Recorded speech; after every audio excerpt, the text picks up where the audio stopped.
Media centre की ओर से आप सभी का स्वागत है। हम लोग आज एम्बस के राष्ट्रीय संगठक माननीय विजय मानकर जी से हम लोग बातचीत कर रहे हैं। वो एक राष्ट्रीय आंदोलन पूरे देश में कुछ विषयों पर वो चला रहे हैं। आइए हम लोग इन विषयों के ऊपर में उनसे बातचीत करते हैं। गुड मॉर्निंग, जय भीम। जय भीम सर। सर B2K3S2 ये क्या है, और आप जो पूरे देश में जो ये राष्ट्रीय आंदोलन चला रहे हैं, इसका मूल उद्देश्य क्या है, ये ज़रा बताइए। देखिए, ये एम्बस की जो 24 विंग्स है उसमें B2K3S2 ये एम्बस का एजुटेशनल विंग है और ये कास्ट क्लास ऑर्गेनाइजेशन है। Caste class organisation not in the sense of Marxian class but the social class, that is the Bahujan Samaj. और इसका फुल फॉर्म है बहुजन। इसका नाम ही स्टार्ट होता है बहुजन से, जो 85% लोग हैं, दलित, आदिवासी, DTNT, पिछड़ा वर्ग और रिलीजियस माइनॉरिटीज। बहुजन भूमिहीन किसान कामगार कर्मचारी संघर्ष समिति। तो ये एजुटेशनल विंग है एम्बस का और ये unlimited mass action people's movement जो है वो देश में लगातार करेगा। और आज जो ये राष्ट्रव्यापी जन आंदोलन का पहला जो चरण है वो 3 इश्यूज को लेकर हम लोग कर रहे हैं। एक जो कास्ट डिस्क्रिमिनेशन है इंडिया में, जो भारत की सबसे बड़ी समस्या है, the mother of all problems of India is cast.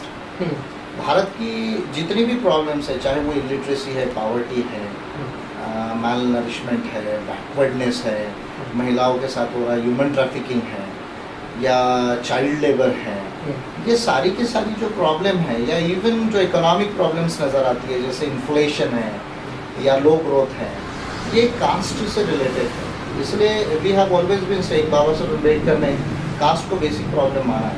तो caste is the mother of all problems of India. अब भारत में जाति भेदभाव है, लेकिन जाति भेदभाव को समाप्त करने के लिए कोई कानून और नीति नहीं है। तो ये पहला सब्जेक्ट है, जो मेजर इशू है जिसके ऊपर ये एजुटेशन है। दूसरा जो है रिजर्वेशन इन प्रमोशंस और तीसरा है रिजर्वेशन इन प्राइवेट सेक्टर। तो anti caste discrimination laws and policies, reservation in promotion and reservation in private sector, ये 3 मेजर इशू है जो पहला चरण है इस राष्ट्रव्यापी जन आंदोलन का। और आज देश के एक साथ 8 से 10 स्टेट्स में कई जिलों के अंदर ये नेशन वाइड जो है वह एजुटेशन हो रहा है। और हम इंडियन स्टेट को including the parliament, government and the various commissions, हम पेटिशन करने जा रहे हैं इस इशू के ऊपर में, charter of rights and duties. Because what are the positive rights of the people and what is the positive duty of the state.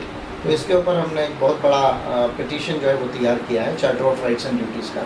वो हम आज सबको सबमिट कर रहे हैं। अच्छा सर, मुझे एक बात बताइए, नागपुर के साथ साथ ये जो राष्ट्रीय जन आंदोलन आप चला रहे हैं, ये और कौन से राज्यों में मतलब हो रहा है? महाराष्ट्र के अलावा जो है छत्तीसगढ़ है, उड़ीसा है, झारखंड है, मध्य प्रदेश है, राजस्थान है, उत्तर प्रदेश है, और इसके साथ में साउथ इंडिया के अंदर से कुछ साइलेंट जो है, जहाँ पर एक्टिव जन आंदोलन नहीं होगा, वहाँ रिप्रेजेंटेशंस जो है ये जो charter of rights and duties दी जाएगी। तो एक साथ 8 से 10 स्टेट्स में जो है वो कई डिस्ट्रिक्ट्स के अंदर एक साथ ये किया जा रहा है। और ये शो करता है कि अम्बेडकरिज्म के आधार पे जो नेशन वाइड मूवमेंट हमने बिल्डअप किया पिछले 5 सालों में, और एम्बस जो अभी लीडिंग ऑर्गेनाइजेशन बन रहा है इंडिया का, तो इसकी संगठनात्मक ताकत को ये शो कर रहा है आज। अच्छा, निजी क्षेत्र में आरक्षण की आज आपको ज़रूरत क्यों लगती है, जबकि संविधान में इसका प्रावधान ही नहीं है? तो मतलब कैसे, आपको क्या ज़रूरत लगती है कि निजी क्षेत्र में आरक्षण की आवश्यकता है? ये बहुत अच्छा सवाल आपने पूछा। एक्चुअली कॉन्स्टिट्यूशन तो सोशलिज्म की बात करता है, वेलफेयर स्टेट की बात करता है, directive principles of the state policy को अगर आप देखेंगे, आर्टिकल 38, 39 को अगर आप देखेंगे, तो कहता है कि भारत की जो संपत्ति है वो लोगों की और वो कॉमन गुड के लिए यूटिलाइज होना चाहिए। सोशल इनइक्वालिटी अबॉलिश होना चाहिए, इकोनॉमिक इनइक्वालिटी जो है वो रिड्यूस होना चाहिए। उसी तरह फंडामेंटल राइट्स में right to equality, right to life है, right to equality of opportunity है। लेकिन आज आप देखेंगे कि जब कांग्रेस गवर्नमेंट ने 1991 में, जब नरसिम्हा राव प्राइम मिनिस्टर थे और मनमोहन सिंह जी फिनेंस मिनिस्टर थे, तो न्यू इकोनॉमिक पॉलिसीज उन्होंने लाया ग्लोबलाइजेशन के एरा में। उसके बाद हम क्या देखते हैं कि आज जो भारत का जो GDP है वो 90 लाख करोड़ का जीडीपी है, 90 लाख करोड़ का जीडीपी है। उस 90 लाख करोड़ की जीडीपी में केवल 12% जो है वो गवर्नमेंट के पास रह गया है, ओनली 12%। 88% वो प्राइवेट जो है लोगों के पास में है, चाहे फिर वो कॉमन हाउस होल्ड्स हो या प्राइवेट कंपनीज हो। तो अगर 88% गवर्नमेंट के बाहर है और उस 88% में अगर आप देखेंगे कि 4,95,000 कंपनीज है under the companies act India में रजिस्टर्ड, उसमें आप अगर SC ST DTNT OBC और रिलीजियस माइनॉरिटीज की लेते हैं तो 5% भी कंपनीज नहीं है। मिडिल मैनेजमेंट और टॉप मैनेजमेंट के अंदर में SC ST DTNT OBC के लोग नहीं है, तो एक तो उनकी कंपनीज नहीं है, मिडिल मैनेजमेंट टॉप मैनेजमेंट में लोग नहीं है, और गवर्नमेंट के अंदर केवल 3% सर्विसेज है। उसमें भी अगर आप 50% सीलिंग को लगा देते हैं तो केवल 1.5% of the services are available, और उसमें भी बैकलॉग है। तो 1% जॉब केवल SC ST OBC के लिए अगर अवेलेबल होगा, 99% से अगर वो अलग होंगे, अगर देश के 88% इकोनॉमी में अगर उनका कोई से नहीं है, तो आने वाले 100-200 सालों में भी सोशल इकोनॉमिकल जो इनइक्वालिटी है देश की वो दूर नहीं हो सकती, उनका डेवलपमेंट नहीं हो सकता है। इसलिए हमने रिजर्वेशन इन प्रमोशंस के साथ रिजर्वेशन इन प्राइवेट सेक्टर का सबसे बड़ा जो है एक मेजर जो है वो agenda social and economic justice का है, उसको टेकअप किया। रही बात कॉन्स्टिट्यूशन की, तो बाबा साहब अम्बेडकर की स्टेट्स एंड माइनॉरिटीज जब बाबा साहब अम्बेडकर ने टेबल की थी फंडामेंटल राइट सब कमेटी में कॉन्स्टिट्यूएंट असेंबली में 24 मार्च 1947 को, अच्छा। उस समय में जवाहरलाल नेहरू को भी बाबा साहब अम्बेडकर ने एक लेटर लिखा था और 14 मई को लेटर लिखा था 1947 को, और सैद्धांतिक रूप पे जवाहरलाल नेहरू ने इसको एग्री किया था कि देश में जो है वो स्टेट सोशलिज्म होना चाहिए, पर उस समय में वो फंडामेंटल राइट्स में नहीं आ सके। उसका कॉन्स्टिट्यूशन में जो एक लीवरेज है, एक स्कोप है, उसको लेकर अनब्रिडल्ड प्राइवेटाइजेशन किया जा रहा है देश में। बिल्कुल। अच्छा, देश में इससे जो ग्रोथ हो रही है ऐसा लग रहा है, पर ये जो ग्रोथ है जो कल तक हम 8% 9% बोलते थे, अच्छा। आज 5% पे आ गई है। लेकिन ह्यूमन डेवलपमेंट इंडेक्स में भारत 192 कंट्रीज में 134वें नंबर पर है, लेकिन इलिटरेसी में, पावर्टी और मैलनरिशमेंट में नंबर 1 पर है। यानी ये शो करता है कि केवल ग्रोथ हो जाने से, जीडीपी बढ़ जाने से परचेसिंग पावर पैरिटी नहीं बढ़ती है लोगों की, सही बात। ह्यूमन डेवलपमेंट इंडेक्स नहीं बढ़ता है, तो सोशो इकोनॉमिक डेवलपमेंट नहीं होता है। तो इसलिए अगर ये सारी चीजें करना है तो रिजर्वेशन इन प्राइवेट सेक्टर होना चाहिए, और उसके साथ इक्वालिटी अपॉर्चुनिटी मेजर्स होना चाहिए, जैसे ब्रिटेन में, ऑस्ट्रेलिया में, साउथ अफ्रीका में, कनाडा में, अमेरिका में जिस तरह की पॉलिसीज आई है इक्वालिटी अपॉर्चुनिटी मेजर्स की, जो जस्टिस की पॉलिसीज है वो इक्वालिटी ऑफ अपॉर्चुनिटी को इंश्योर करने के लिए जो जस्टिस की पॉलिसीज है वो इक्वालिटी अपॉर्चुनिटी मेजर्स आना चाहिए, and reservation in private sector तो होना ही चाहिए साथ।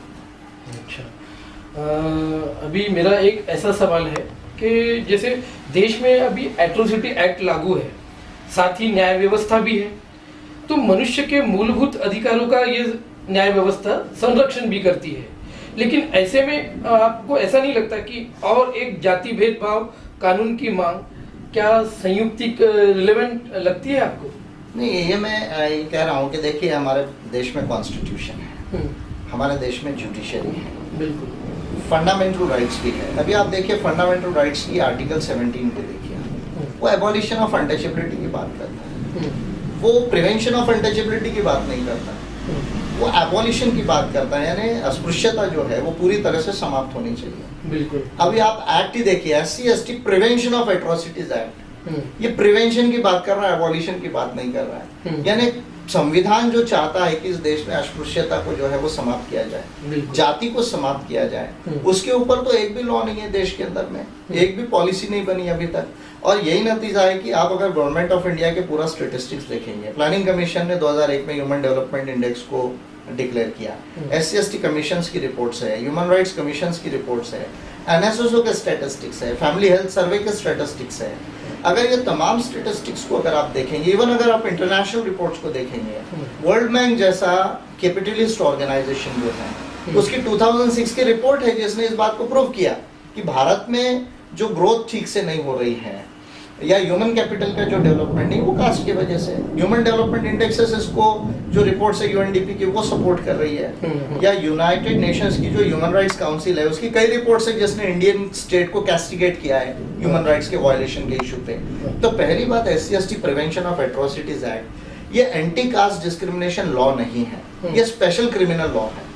ये पहली बात। दूसरी बात मैं पूछना चाहता हूँ इंडियन स्टेट को, पार्लियामेंट से, ऑनरेबल पार्लियामेंट से मेरा ये सवाल है, गवर्नमेंट ऑफ इंडिया से मेरा ये सवाल है कि under the section 51C of the constitution of India you have ratified various covenants and conventions of the human rights as agreed by the United Nations General Assembly.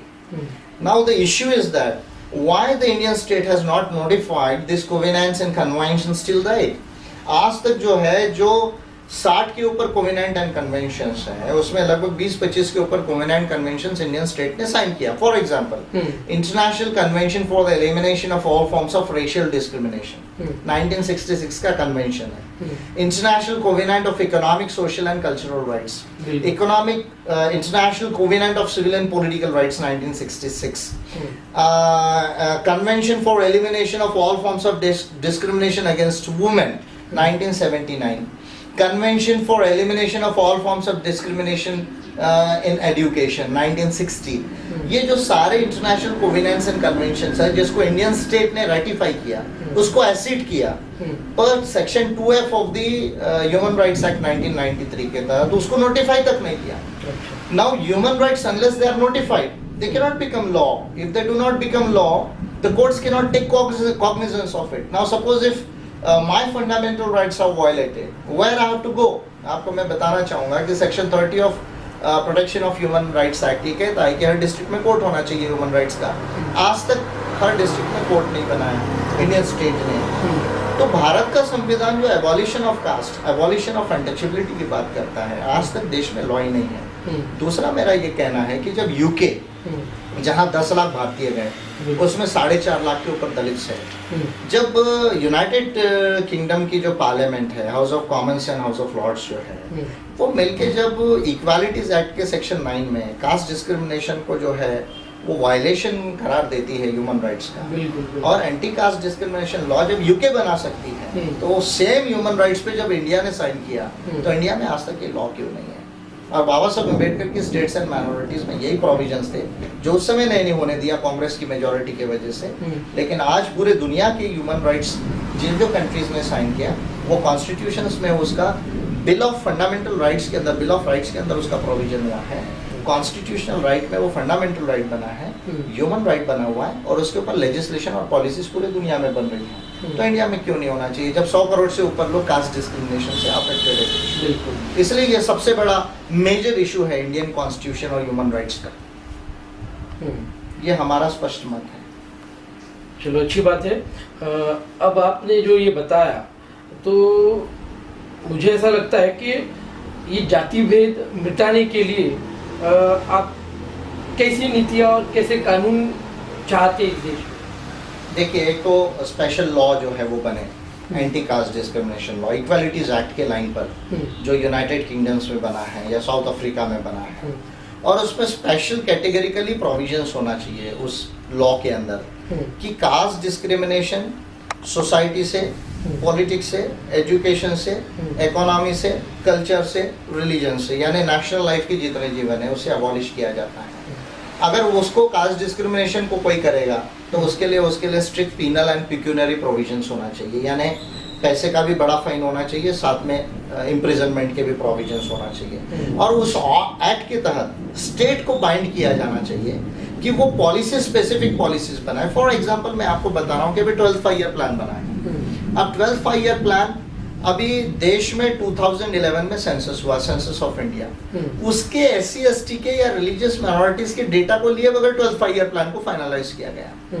अब अगर मान लीजिए कि जो गवर्नमेंट अगर डिस्क्रिमिनेशन और डेप्रिवेशन इंडेक्स को calculate किए बगैर अगर प्लानिंग बनाती हो, और SC/ST के लिए केवल 2.5% से 3% प्रोविजन किया इन्होंने, अगर माइनॉरिटीज OBCs को सब मिला लो तो 5% का प्रोविजन किया है केवल गवर्नमेंट ऑफ इंडिया ने। आप मुझे एक बात बताइए, कोई स्टेट, कोई कंट्री अगर अपने प्लानिंग्स में 5 years के प्लान्स में अगर 100% ऑफ रुपीज में जो है वो अगर केवल 5% 100 करोड़ लोगों को देती हो, यानी 85% पॉपुलेशन के लिए रिजर्व रखती हो, और बाकी का पूरा 95% एक कास्ट कैपिटलिस्ट और जो ब्राह्मणिकल मेंटालिटी के लोग हैं, एंटी ह्यूमन लोग हैं, उनके डेवलपमेंट के ऊपर में खर्चा करती हो, तो उस देश से कास्ट डिस्क्रिमिनेशन या इनइक्वालिटी सोशल एंड इकोनॉमिक कैसे दूर हो सकती है?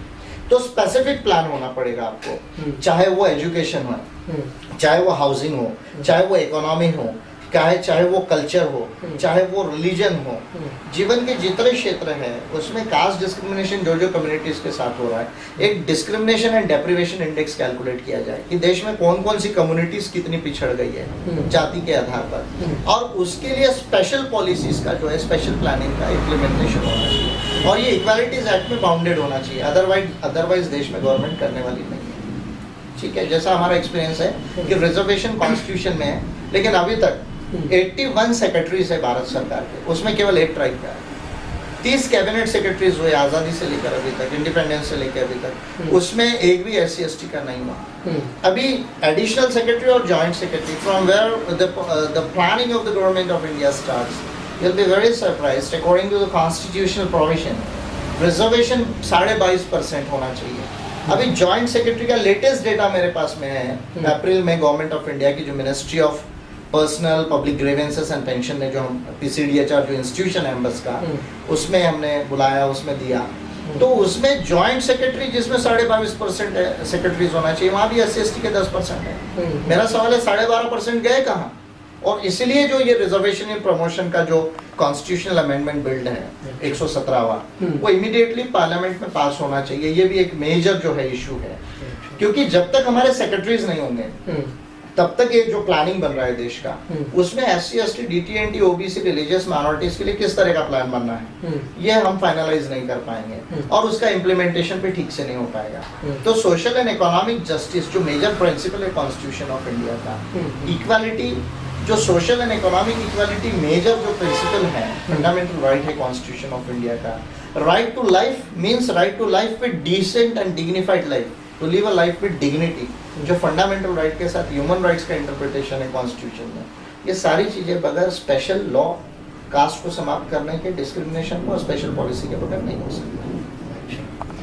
मेरा अगला सवाल ये है कि आपका ये आंदोलन जो आप चला रहे हैं, ये केवल ये सिंबॉलिक है या इसे आप लॉजिकल एंड तक शुरू रखने वाले हैं? साथ ही इस आंदोलन को सफल करने के लिए आप कौन कौन से तरीके भविष्य में अपनाएंगे? देखिए, तरीका तो सबसे पहले बाबा साहब अम्बेडकर ने जो बताया, कॉन्स्टिट्यूशनल मेथड्स। 25 नवंबर 1949 को बाबा साहब अम्बेडकर ने कॉन्स्टिट्यूएंट असेंबली में जो फाइनल स्पीच दिया है संविधान को देते वक्त देश को, उसमें बाबा साहब अम्बेडकर ने एक बहुत बड़ा संदेश दिया है कि जहाँ पर कॉन्स्टिट्यूशन नहीं है, राइट्स नहीं है, वहाँ असंवैधानिक मार्ग को एक बार स्कोप हो सकता है। लेकिन जब हमने देश में कॉन्स्टिट्यूशन बनाया और उस कॉन्स्टिट्यूशन में फंडामेंटल राइट्स है, वेलफेयर स्टेट का प्रोविजन है, सारे प्रोविजंस हमने किए हैं, तो हमारे सोशल और इकोनॉमिक ऑब्जेक्टिव्स के लिए हमें कॉन्स्टिट्यूशनल मेथड्स को अडॉप्ट करना चाहिए। तो we do not believe in the non constitutional methods. हमारा जो राष्ट्रीय जन आंदोलन है, पीपल्स मूवमेंट है नेशन वाइड, ये कॉन्स्टिट्यूशनल मेथड से होगा। अब कॉन्स्टिट्यूशनल मेथड्स में जो बहुत सारे एवेन्यूज हमारे लिए ओपन हैं, एक तो जैसे हम आज पूरे इंडियन स्टेट को, पार्लियामेंट को और गवर्नमेंट ऑफ इंडिया को और वेरियस जो कमीशन है, नेशनल ह्यूमन राइट्स कमीशन है, SC/ST पार्लियामेंट्री कमेटी है, वुमेन्स कमीशन है, या OBC कमीशन है, शेड्यूल्ड कास्ट और शेड्यूल्ड ट्राइब के नेशनल कमीशन है, पूरे मिनिस्ट्रीज है, प्राइम मिनिस्टर है, प्रेसिडेंट है, मेंबर पार्लियामेंट्स है, चीफ मिनिस्टर्स है, गवर्नर्स है, इनको पहले हम ये charter of rights and duties जो है आज एक पिटीशन कर रहे हैं, और वो पिटिशनिंग का काम स्टार्ट हो गया है। अच्छा, ये पहला हमारा मकसद है। दूसरा, सबसे बड़ी बात, जिस देश के लोग रिपब्लिकन नहीं होते हैं, जिस देश के लोगों में पब्लिक कंसाइंस नहीं होता है कि जो देश में गलत हो रहा है उसके ऊपर वो वॉइस नहीं उठा सकते, और उस गलत को रेक्टिफाई करने के लिए, राइट चीज़ों के लिए जो लोग संवैधानिक मार्गों से आंदोलन नहीं कर सकते, उस देश में डेमोक्रेसी कभी भी साकार नहीं होती। इसलिए बाबा साहब अम्बेडकर की जो रिपब्लिकन कंसेप्ट है वो बहुत बड़ी कंसेप्ट है। Republican means a government by the people, not nearly government for the people. सरकार बन गई 5 साल में एक बार, वो क्या करती है क्या नहीं करती है, तो ऐसे से देश नहीं चलता। जिस देश के लोग रिपब्लिकन होते हैं, हर चीज़ के ऊपर जहाँ गलत हो रहा है संविधान और मूलभूत अधिकार और मानव अधिकारों को लेकर, उस पर वो प्रॉपरली एजिटेट कर सकते हैं, तो उसी देश में डेमोक्रेसी साकार हो सकती है। तो हमने आज 2 मेथड्स को अडॉप्ट किया कॉन्स्टिट्यूशनल मेथड में। एक, हम इंडियन स्टेट को पिटीशन कर रहे हैं charter of rights and duties. दूसरा, हम देश में इसको पूरा वॉइस उठा रहे हैं एक साथ में, क्योंकि देखिए अब देश में जो नॉन इशू है उसको इशू बनाया जाता है। फॉर एग्जाम्पल IPL के अंदर में जो घोटाला हुआ, ठीक है, वो तो उसमें बहुत सारी गड़बड़ी है, ब्लैक मनी को व्हाइट बनाने का, और उसको अंदर में कोई लॉ नहीं है रेगुलेशन के लिए, मनी लॉन्ड्रिंग हो रहा है। इवन न्यूज़ेस आ रहे हैं कि इंटरनेशनल रैकेट के अंदर में वो पैसा जा रहा है, और उसके ऊपर कोई लॉ नहीं है देश के अंदर में। तो ठीक है, एक इशू है, लेकिन वो कोई इतना बड़ा इशू नहीं कि इसको मीडिया डिस्कस करे। अभी आप देखिए अडवाणी और इनका जो ये हो गया, मोदी का जो ड्रामा चल रहा है, तो ये ड्रामा का अंत क्या होने वाला है तो हमको मालूम है अम्बेडकराइट लोगों को, क्योंकि हम भी नागपुर में बैठे हुए हैं और कल न्यूज़ थी कि RSS ने इंटरवेंशन किया। तो अम्बेडकराइट लोगों से ज़्यादा RSS को कौन समझ सकता है? भागवत जितना RSS को नहीं समझ सकते उतना अम्बेडकराइट लोग एम्बस RSS को ज़्यादा अच्छे से समझता है। तो इसके ऊपर मैं बाद में बात करूँगा आप लोगों से।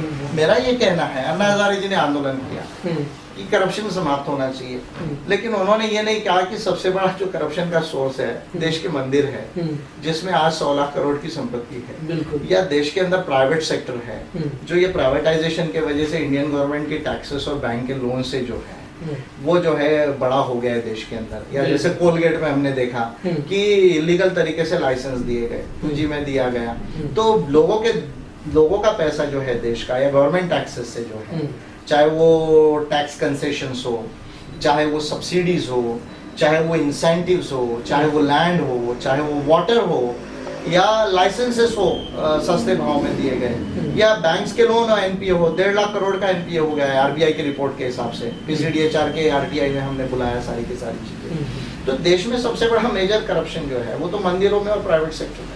अन्ना हजारे जी ने आंदोलन किया लोकपाल बिल बनना चाहिए, उसमें भी वो कॉन्स्टिट्यूशन को ट्रैम्पल करना चाहते थे कि सुप्रा कॉन्स्टिट्यूशनल बॉडी बने लोकपाल, उससे तो देश में चेंज नहीं आएगा, विद इन द कॉन्स्टिट्यूशन होना चाहिए। और मेजर बात है कि अगर आप कर रहे हैं एंटी करप्शन लॉ बनाओ तो उसमें प्राइवेट सेक्टर मंदिर भी होना चाहिए। बिल्कुल, जो नॉन इशू है वो इशू बन जाता है। जो इशू है देश में, जो बेसिक इशू है कास्ट, और कास्ट के आधार पे जो डिस्क्रिमिनेशन हो रहा है, सोशियो इकोनॉमिक इनइक्वालिटी है देश के अंदर में, उसको कोई वॉइस नहीं है इस देश के अंदर में। तो ये जो जन आंदोलन कर रहे हैं ये सिंबॉलिक नहीं, इसको लॉजिकल एंड तक ले जाएंगे। और लॉजिकल एंड इसका क्या है? Annihilation of cast. अम्बेडकरिज्म को सक्सेस करने के 5 गोल्स है।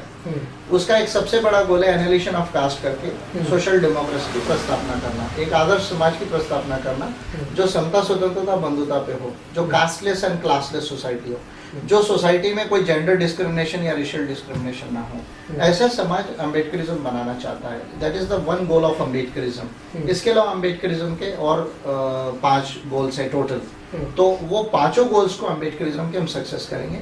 और ये मूवमेंट के केवल फर्स्ट फेज है जन आंदोलन का, इसको हम लॉजिकल एंड तक ले जाएंगे जब तक कास्ट डिस्क्रिमिनेशन देश में समाप्त नहीं होता। कास्टलेस क्लासलेस सोसाइटी जो है और डिस्क्रिमिनेशन रहित जो है वो समाज देश में नहीं बनता अम्बेडकरिज्म के आधार पे, यानी समता, स्वतंत्रता, बंधुता, न्याय और धर्म के आधार पे, तब तक ये आंदोलन चलेगा संवैधानिक मार्गों से। अच्छा, अभी एक हम लोग देख रहे हैं हमारे देश में कि भ्रष्टाचार के ऊपर में बड़े जन आंदोलन हो रहे हैं और लोगों को उनका बहुत सपोर्ट मिल रहा है। तो क्या ये सही में सपोर्ट मिल रहा है? ये जन आंदोलन जो चल रहे हैं ये क्या सही मायने में दिशा पर जा रहे हैं या दिशाहीन हो रहे हैं?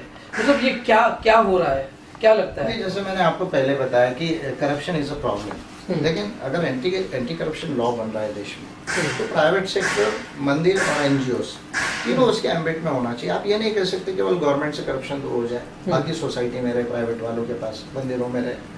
तो जो है अगर एंटी करप्शन लॉ बनना है तो यूनिफॉर्मली बनना चाहिए। दूसरी 2 चीज़ें मैं इसमें विशेष कहना चाहूँगा कि जब तक देश में सामाजिक और आर्थिक समता और न्याय की प्रस्तावना नहीं होगी, सोसाइटी में जब इक्वालिटी आ जाएगी, जस्टिस आ जाएगा, तो करप्शन ऑटोमेटिकली कम हो जाएगा। दूसरी बात, जो समाज में नैतिकता नहीं होती है, नैतिकता कैसे आएगी समाज में? जाति जो है वो नैतिकता को नकारती है। जाति जो है, जो धर्म जाति को मान्यता देता है शास्त्रों का, वो नैतिकता को नकारता है। उसका यूनिट केवल जाति है, उसकी सुप्रीमेसी एक वर्ग के लोगों को वो देता है। ठीक है, तो इसलिए जो है जब तक इस देश का कल्चर और रिलीजन चेंज नहीं होगा, जैसे बाबा साहब अम्बेडकर ने जो बुद्ध धर्म की दीक्षा ली, वो क्यों लिया 14 अक्टूबर 1956 को?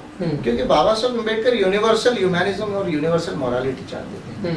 जब तक आपका धर्म और रिलीजन जो है आपको इमोरलिटी पढ़ाता है, तो तब तक के वो सोसाइटी जो है वो नैतिक नहीं हो सकती, मानवतावादी नहीं हो सकती, लोकतांत्रिक नहीं हो सकती। और जब तक समाज लोकतांत्रिक नहीं होगा, समाज मानवतावादी और नैतिक नहीं होगा, जब तक ये attitude of mind, culture of mind develop नहीं होगा, तब तक समाज से इस तरह की जो गलत बातें हैं, चाहे वो करप्शन हो, या चाहे वो जैसे महिलाओं के साथ जो रेप हो रहा है, या बच्चों के साथ में जो घिनौना काम हो रहा है, या एट्रोसिटीज हो रही है देश के अंदर दलित आदिवासियों के साथ, भटके विमुक्तों को रहने के लिए घर नहीं है, वो इलेक्शन के वोटर लिस्ट में नहीं, राशन कार्ड उनको नहीं है। तो इस तरह की जो अमानवतावादी, अलोकतांत्रिक और असंवैधानिक जो एटीट्यूड है और कल्चर है, जब तक समाज को आप चेंज नहीं करोगे धर्म के आधार पर, तब तक के वो समाप्त नहीं होगा। और जब तक समता और न्याय जब तक प्रस्थापित नहीं होगा, वो समाप्त नहीं होगा। तो लॉ तो हो, लेकिन उससे ज़्यादा ये ज़रूरी है। इसलिए भारत को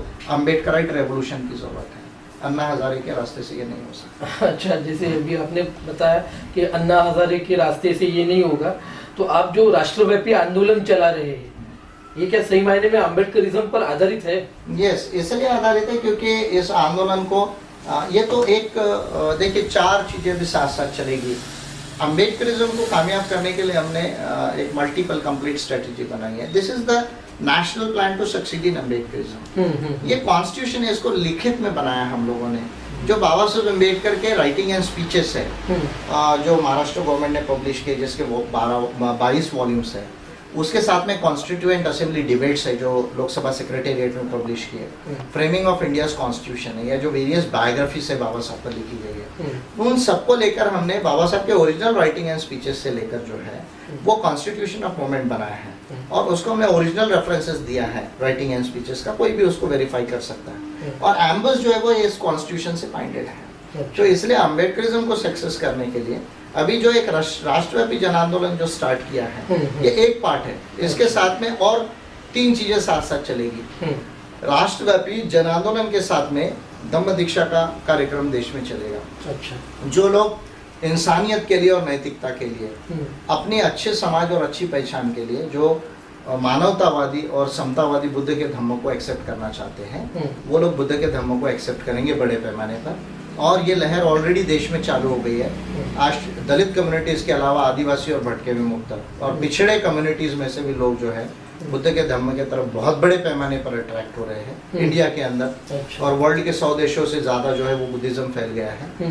तो धम्म दीक्षा जो बाबा साहब अम्बेडकर का एक सूत्र था कि बगैर धर्मांतरण के देश में जाति का निर्मूलन नहीं हो सकता, बगैर धर्मांतरण के प्रबुद्ध भारत नहीं बन सकता। हमें हिंदुस्तान नहीं चाहिए। ये हिंदुस्तान क्या होता है? इंडिया वॉज नेवर हिंदुस्तान, समझ रहे आप? ये हिंदुस्तान, मुस्लिमस्तान, ये जो बुद्धस्तान वगैरह जो है, इससे इंडिया चेंज नहीं होगा। भारत को अगर सही में अगर एक अच्छा राष्ट्र बनाना है दुनिया में, जो मानवता के लिए कुछ कंट्रीब्यूट कर सके और रिस्पेक्टेबल कंट्री हो सके, तो भारत को प्रबुद्ध भारत बनाना पड़ेगा। तो बाबा साहब अम्बेडकर ने जो बुद्ध धर्म की दीक्षा हमको दी, वो चलेगी। साथ में राष्ट्रव्यापी जन आंदोलन चलेगा, साथ में अम्बेडकराइट राजनीति चलेगी, और constitution, law and human rights को लेकर सबसे पहली बार देश में कॉन्स्टिट्यूशन तो है, पर कॉन्स्टिट्यूशन का इम्प्लीमेंटेशन पर कोई ध्यान नहीं देता है देश में। पार्लियामेंट लॉज बनाती है, वो लॉज ठीक होते हैं नहीं होते हैं। कॉन्स्टिट्यूशन की जो मूल भावना है, जिसको लेटर एंड स्पिरिट कहा जाता है, उसके अनुसार लॉज बनते हैं या नहीं बनते हैं। उसमें कुछ सुप्रीम कोर्ट में चैलेंज होते हैं, उसका कॉन्स्टिट्यूशनल इंटरप्रिटेशन होता है। लेकिन आप इंटरप्रिटेशन देखिए, जैसे साउथ अफ्रीकन कॉन्स्टिट्यूशन में बाइंडिंग किया है जुडिशरी को कि ये फंडामेंटल राइट्स और ह्यूमन राइट्स के एम्बिट में जो है उनको इंटरप्रिटेशन करना है कॉन्स्टिट्यूशन का। वैसा इंडियन जुडिशरी के आगे नहीं है। लॉ इंटरप्रेट होते हैं, फिर वो लागू होते हैं नहीं होते हैं। क्या मेजर इश्यूज है कॉन्स्टिट्यूशन के, ह्यूमन राइट्स के, लॉ के, इस पर कोई ध्यान देने के लिए तैयार नहीं है देश में। पर एम्बस एक पहला ऑर्गेनाइजेशन है जिसने constitution, human rights and law को भी इस आंदोलन का सबसे बड़ा एक गोल बनाया है। तो राष्ट्रव्यापी जन आंदोलन, धम्म दीक्षा, अम्बेडकराइट राजनीति, constitution, human rights and law, ये 4 चीज़ें साथ साथ चलेगी, और ये चारों चीज़ों से अम्बेडकरिज्म को सक्सेस किया जाएगा देश में। अच्छा, अभी अपने भारत में बहुत से ऐसे क्षेत्रीय पार्टियां हैं जिसमें हम लोग एक समाजवादी पार्टी जो यूपी में एक प्रमुख पार्टी है क्षेत्रीय जिसे हम कहते हैं, जो पिछड़ी जाति का हमारे देश में नेतृत्व करती है, उन्होंने लोकसभा में पदोन्नति के आरक्षण के बिल का विरोध किया। तो सॉरी, मला थांबावं लागेल।